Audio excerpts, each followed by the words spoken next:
Nang mawala ang kanyang mga magulang sa isang masamang tigre, isang batang lalaki ay pinalaki ng mga lobo at dapat na maging isang mandirigma upang tanggalin ang kagubatan sa pamumuno ng masamang hayop. Ngayon ay balikan natin ang kwento ng pelikulang Mowgli Legend of the Jungle mula sa taon ng 2018. Pagkatapos na sinalakay ni Shere Khan ang isang nayon ng mga tao, lahat ng mga naninirahan ay nalipol maliban sa isang sanggol na itinago ng kanyang ina sa itaas ng isang puno. At nang makita ang bata ng mag-isa, nagpasya si Bagheera na iligtas siya bago pa ito makita ng tigre at dinala ang bata sa isang grupo ng mga lobo dahil alam nitong doon maaaring makaligtas ang bata. At sa sandaling makita nila si Mowgli, si Nisha at Vihan ay nabighani sa kanya, ngunit mabilis silang nakatanggap ng isang pagbisita mula kay Tabaki na naakit sa amoy ng bata. At dahil determinadong protektahan ang bata, pinalayas ng mga lobo ang hyena sa lungga nito at tumakbo si Tabaki upang sabihin kay Shere Khan na may isang taong sanggol na nakatira kasama ang mga lobo. Mabilis na pumunta si Nisha upang kausapin si Akila at tinawag ang konseho ng magkakasama upang bumoto na manatili si Mowgli. At sa tulong ni Bagheera at Balo na magkaibigan, nagawa ni Nisha at Vihan na kumbinsihin ang konseho na tanggapin ang sanggol bilang miyembro ng kanilang pamilya. Gayunpaman, ilang minuto ang lumipas, lumitaw si Shere Khan upang angkinin ang pagmamay-ari kay Mowgli, ngunit ito ay nasugatan kaya nagawa siyang itaboy ng mga lobo at protektahan ang bata. Lumipas ang taon at si Mowgli ay malaki na at mula sa murang edad natuto itong manghuli kasama si Bagheera na alam na kailangan itong ihanda ang bata upang protektahan nito ang kanyang sarili. At pagkatapos ng mga aralin, nakita ng bata si Balo upang malaman ang mga batas sa kagubatan at kung papaano makakaligtas sa mga atake ng hayop na nakatira doon. Kahit bagamat mahal nito ang kanyang pack, hindi naiintindihan ni Mowgli kung bakit siya naiiba sa lahat ng lobo at nanonood mula sa malayo habang ang isang nayon ng mga tao ang nakatira sa malapit. Napagtanto ng bata na kamukha niya ang mga taong yun, ngunit palagi siyang sinasabihan na huwag lumapit sa kanila. Ang kanyang matalik na kaibigan ay isang albino na lobo na si Boot, at dahil pareho silang naiiba sa grupo, nagpasya ang dalawa na magtulungan at lumikha ng isang pagkakaibigan. At sa sumunod na umaga, si Mowgli at ang kanyang mga nakakabatang kapatid ay nagsama-sama upang makatanggap ng isang leksyon mula kay Balo na hiniling ang tulong ni Bagheera upang tugisin sila. At sa lalong madaling panahon, ang kabataan ay kailangan na pumasa sa isang pagsusulit kung saan ang kanilang layunin ay makatakas mula sa Panther. Ang lahat ng mabibigo ay itinuturing na walang kakayahan at mapapatalsik sa grupo. Gayunpaman, sinabi ni Balo na hindi pa siya nagkakaroon ng isang mag-aaral na nabigo at sinabi na hindi niya ito nilalayon sa ngayon. Kaya tinulungan nito ang mga lobo na magsanay, ngunit nahuli si Mowgli at nagpasya na huminto upang uminom ng tubig sa panahon ng isang karera. At doon nakita nito ang isang unggoy na gumamit ng isang piraso ng prutas bilang bitag upang akitin ang atensyon ng bata. At habang sinusubukan na kunin ang prutas si Mowgli, ay pinagalitan ni Balo na pinagbawalan siyang lumapit sa mga unggoy dahil sila ay ganap na delikado. At ayon sa oso, ang mga unggoy ay hangal at hindi natatakot sa kahit na ano maliban kay Kaa na pinakadelikadong ahas sa kagubatan. At ayon sa alamat, ang python ay kasing edad ng kagubatan at nakikita nito ang nakaraan at hinaharap. At sa kanilang pag-uusap, nakita ng dalawa ang isang pares ng baka na may libu-libong lamok sa paligid nito at inutusan ni Balo si Mowgli na tumalikod. At nang makita ang mga bakas ng kuko sa puno, mabilis na pagtanto ng oso na kagagawan nito ni Shere Khan, at pagkaraan ng ilang oras ay gumawa ng isang pulong kasama ang grupo. At sa mga puntong ito, ibinunyag ni Balo na ang tigre ay nag-iwan ng babala para sa mga lobo at ang pack ay nagsimulang talakayin ang posibilidad na paalisin si Mowgli mula sa grupo dahil naniniwala sila na ang bata ang magdadala ng panganib. At habang iniisip kung ano ang gagawin sa bata, kinausap ni Akila ang mga adoptive na magulang nito at ibinunyag na si Shere Khan ay gustong makipagdigmaan sa kanya. Ang pinuno ng mga lobo ay tumatanda na, kaya naman plano ng tigre na samantalahin ang pagkakataon na ito para magkalat ng kaguluhan. At dahil alam na si Shere Khan ay hindi titigil hanggat hindi nito nilalamon si Mowgli, inimungkahi ni Bagheera na dalhin ang bata sa nayon ng mga tao dahil ito lamang ang paraan upang maprotektahan nila ito. Gayunpaman, may ibang plano si Akila para sa bata at dumarami ang tao na sumasakop sa kagubatan, at kung magpapatuloy ito, darating ang panahon na si Mowgli ang magiging pag-asa ng mga hayop na naninirahan doon. Kaya inutusan ng pinuno si Balo na ihanda ang bata na maging isang tunay na lobo at tulungan siyang makapasa sa huling pagsusulit ng pack. At sa sumunod na araw, sa halip na turuan si Mowgli na gumalaw na parang isang lobo, na pagtanto ni Balo na mas magiging epektibo ito na turuan itong gamitin ang kanyang braso upang gumalaw sa mga puno.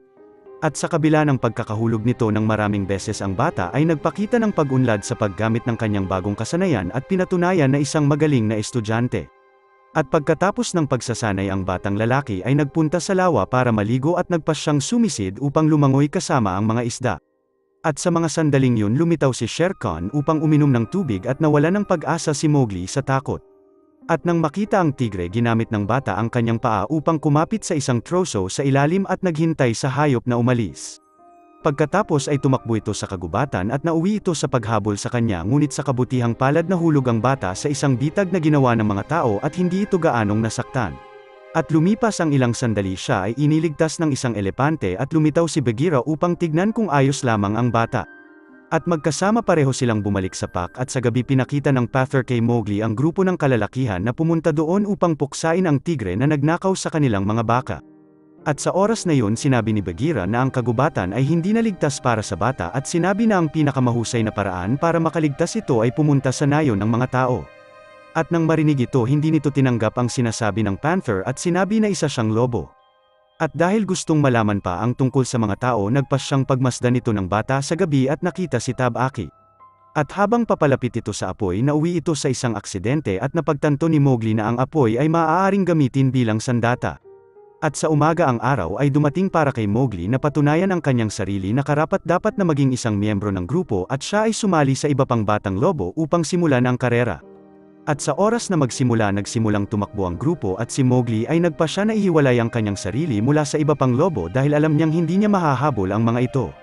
At sa halip na umasa sa kanyang bilis kinuha ng bata ang ilang shortcut upang marating ang finish line at ginamit ang kanyang mga braso upang umakyat. At nang lumapit si Bagheera si Mowgli ay nagtago sa isang troso ng puno at umakyat sa tuktok para tapusin ang karera ng mas madali.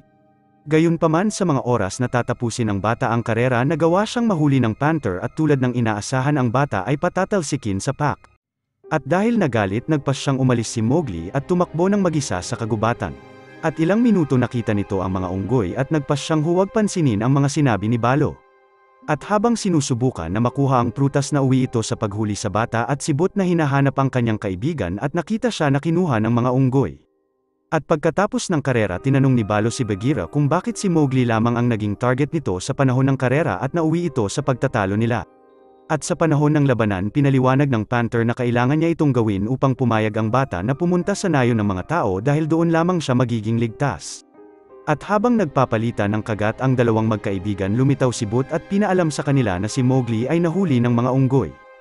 At nang marinig ito mabilis na kinalimutan ng dalawa ang kanilang alitan at mabilis na hinanap ang bata. At sa mga sandaling yun dinala si Mowgli bilang bilanggo sa hideout ng mga unggoy kung saan naghihintay si Shere Khan sa kanya. Nawala ng malay ang bata nang gamitin ng tigre ang kanyang kuko upang sugatan ito sa balat niya. Ang hayop ay malapit na siyang lemunin nang dumating si Balo at Bagheera at sinalakay ang kuweba. Mabilis na nagtulungan ang mga unggoy upang umatake sa kanila at nagawang pigilan ang dalawa. Parehong si Mowgli at ang kanyang mga kaibigan ay malapit nang mamatay nang lumitaw si Kaa at inutusan si Shere Khan na layuan ang bata.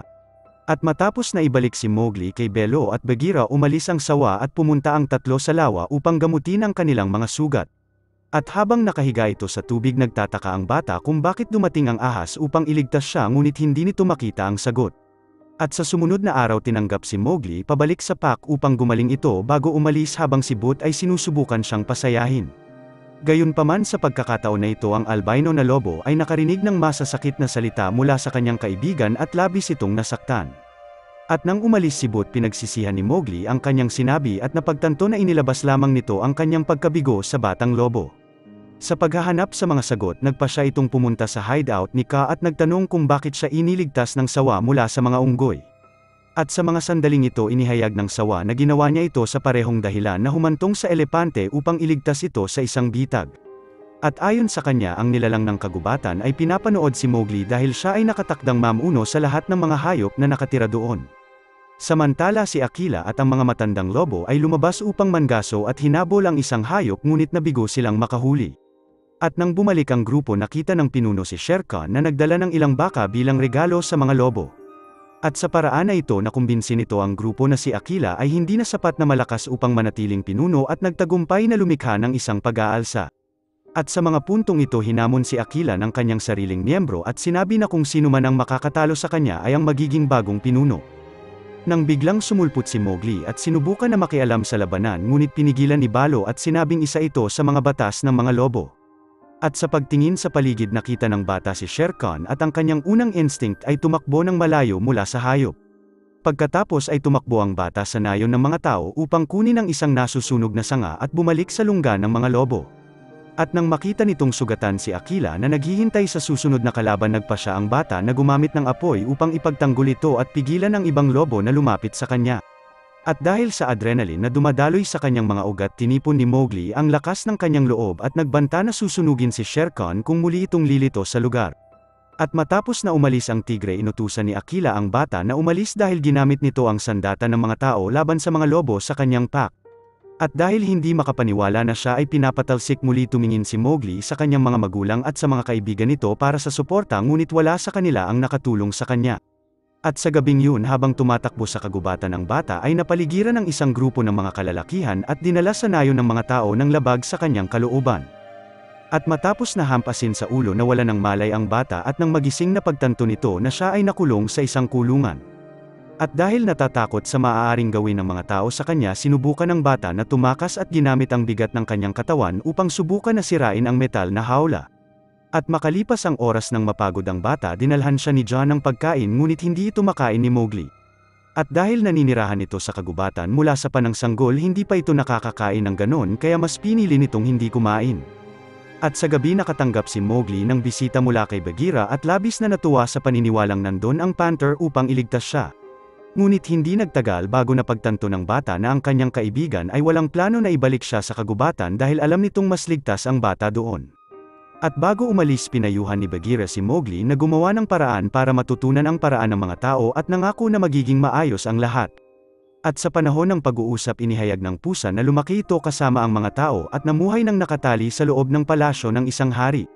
Namuhay si Bagheera sa loob ng hawla bilang atraksyon para sa mga tao hanggang sa araw na makatakas ito sa kagubatan. At naging posible lamang ito dahil nakuha nito ang tiwala ng mga kalalakihan, kaya kung nais nito maging malaya sa hawla, kailangan gawin ni Mowgli ang kaparehong bagay. At matapos na sabihin ito sa bata, bumalik ang panther sa kagubatan at sa umaga si John, ang lalaking kumuha sa bata, ay nagpasyang palayain siya. At nang magising ito, napagtanto ng bata na bukas ang kanyang hawla at nagpasyang lumabas. At sa mga sandaling yun, nakita nito si John na hinihiwa ang isang hayop na nahuli nito at tinuruan siya ng lalaki kung papaano humawak ng isang kutsilyo. At sa paraan na ito, nagawa ng bata na pakainin ang kanyang sarili at sinubukan siyang kaibiganin ni John. At nang makita ang sugat sa braso ng bata, napagtanto ng lalaki na inatake ito ng isang tigre at nangangahulugan na pareho sila ng kalaban. At pagkatapos ng almusal, si Mowgli ay dinala sa isang tolda at nakilala si Meswa, at ang babae ay marahan siyang tinulungan na maligo at magbihis. At paunti-unti natutong mamuhay si Mowgli kasama ang mga tao at nakipagkaibigan sa mga tao sa nayon. At sa tulong ni John, natuto itong mangaso at nakatanggap ng isang punyal bilang regalo. At sa paglipas ng linggo, nakatanggap si Mowgli ng bisita mula sa kanyang kapatid at natuklasan na si Shere Khan ay kinuha ang kanilang pack. At dahil sa suporta ng ilang lobo, naging pinuno ito at ang lahat ng loyal kay Aquila ay kailangan na umalis. Pagkatapos ay humiling ang lobo sa kanyang kapatid na tulungan ang mga lobo sa tigre, ngunit tumanggi si Mowgli na makialam dahil nagkikimkim pa rin ito ng sama ng loob sa pagpapaalis sa kanya. At sa mga araw na yun, isang malaking salo-salo ang naganap sa nayon at si Mowgli ay labis na nasiyahan sa pakiramdam na parte siya ng isang pamilya na tumanggap sa kanya kung sino siya. At habang nakaupo ito kasama ang ilang lalaki, nakita nito si John na tinatanong kung kailan ito mahuhuli ang tigre dahil ang hayop ay marami ng pinatay na baka sa nayon. At sa kanyang depensa, sinabi ng lalaki na ang pusa ay napakatalino at laging tinatakpan ang kanyang landas, kaya hindi niya ito mahuli. Gayunpaman, naniniwala si John na mahuhuli niya ito at nagpasya si Mowgli na tulungan siya sa misyon na ito. Gayunpaman, masyadong lasing ang lalaki upang maglakad ng mag-isa, kaya tinulungan ito ng bata patungo sa kanyang tent. Habang nagpasya si Mowgli na tignan ang kanyang koleksyon ng mga ligaw na hayop at natuklasan na ang kanyang kaibigan na si Boot ay pinatay ng lalaki. At sa gabing yun, ang bata ay hindi makatulog dahil ginugol nito ang lahat ng kanyang oras sa pag-iisip sa kanyang kaibigan na pinatay ng tao. At dahil sa galit, nagpasya si Mowgli na tapusin si John at palihim na pumasok sa kanyang tent, at sa mga sandaling yun nakita nito ang sungay ng elepante na nagligtas sa kanya at nagpasya na makipagkasunduan sa hayop. Pagkatapos na ibalik ang sungay sa tunay na may-ari nito, nangako ang bata na dadalhin niya ito sa hunter na kumuha sa kanyang tusk, ngunit kailangan muna ng elepante na tulungan si Mowgli na alisin ang gubat sa kamay ni Shere Khan. Pagkatapos ay nagpunta ang bata sa kanyang mga kaibigan at hiniling na sumama sa kanya sa isang pangangaso. Gayunpaman sinabi ni Akila na mas gugustuhin itong mapahamak kaysa labagin ang mga batas ng kagubatan kaya napagtanto ni Mowgli na kailangan niyang kumilos nang wala ang kanilang tulong. At dala ang punyal sa kanyang kamay ang bata ay lumapit sa lungga ng mga lobo at hinamon ang tigre habang kinumbinsi ni Bagheera si Akila na tulungan ang bata. At nang lumitaw si Shere Khan nagsimulang sumigaw si Mowgli at tinawag ang elepante upang palibutan ang kanyang kalaban. At nang napagtanto na ang kanyang master ay dehado sa laban iniwan ito ng hyena at nagpasyang tumakas. At dahil desperado sinubukan ng tigre na gamitin ang kanyang nakakatakot na sigaw para takutin ang elepante ngunit napagtanto nito na wala siyang takas. At nang marinig ang sigaw ng hayop lumapit ang mga taga-nayon upang alamin ang nangyayari at ang lahat ay natakot nang makita nila ang kawang ng elepante na nagkumpol sa paligid ng tigre. At matapos na saksakin ang tigre ng kanyang punyal tumalon si Mowgli sa kanya ngunit nahulog ito at naging biktima ng hayop. Sinubukan ni Shere Khan na tapusin ang bata gamit ang mga kuko nito ngunit naiwasan ni Mowgli na iwasan ang pag-atake at umakyat sa isang puno upang takasan ito. At habang sinusubukan na abutin siya naipit ang tigre sa pagitan ng mga sanga kaya sinamantala ng bata ang pagkakataon na kunin ang kanyang punyal at muling laslasin ito. At sa mga sandaling yun nagulat ito ng isang putok ng baril at ipinaalam sa elepante na ito ang mga ngaso na nagnakaw sa kanyang tusk. At nang napagtanto nila na si Mowgli ay nasa panganib nagpa siya ang mga hayop na makialam sa laban at tinulungan ang bata. At sa mga sandaling yun sinubukan ni Shere Khan na tumakas ngunit nahuli ito ng hunter na nagpasyang barilin siya. Gayunpaman sa halip na tamaan ng tigre ang bata ang tinamaan at malapit ng lemunin nang nagpaputok ulit si John. At doon lumitaw si Akila at tumalon sa tigre kasabay ng pagdurog ng elepante kay John. Nang bumangon ang tigre na pagtanto ni Mowgli na si Akila ang tinamaan at nang makita na papalapit ang kaibigan ng mga bata nagpasyang umatras si Shere Khan at humiling ng tawad si Akila sa pag-aalinlangan kay Mowgli. At sinabi ng hayop na oras na para sa batang lobo na manguna at ipinagkatiwala ang pack kay Mowgli at ang mga salitang ito ay nagsilbing dahilan upang tuparin ni Mowgli ang kanyang misyon at nang kunin ito ang punyal ang lahat ay lumapit upang makita ang mangyayari. At sa unang pagkakataon nagsama ang mga tao at hayop upang saksihan ang isang kaganapan at nagpasya din si Khan na makita ito. At nang makita si Shere Khan na sinusubukan na tumakas sinundan ito ni Mowgli at lumuhad sa kanyang harapan. At sa mga sandaling yun muling sinubukan ng tigre na tapusin ang bata gayunpaman mabilis na kumilos si Mowgli at umiwas at inatake nito ang hayop sa leeg gamit ang kanyang patalim at pinalaya ito sa kanyang puot. At mabilis na lumapit ang mga hayop sa kagubatan upang batiin ang kanilang bagong pinuno at sa pagkawala ng tigre at ng hunter ang kinabukasan ng kagubatan ay naalis sa kadiliman at sa ilalim ng proteksyon ni Mowgli ang mga hayop at tao ay nagkaroon ng pagkakataon na mamuhay ng magkasundo sa mahabang panahon ng kapayapaan. Salamat sa panunood. Kung nagustuhan mo ito huwag kakalimutan mag-like at subscribe para sa mga susunod pa nating movie recap.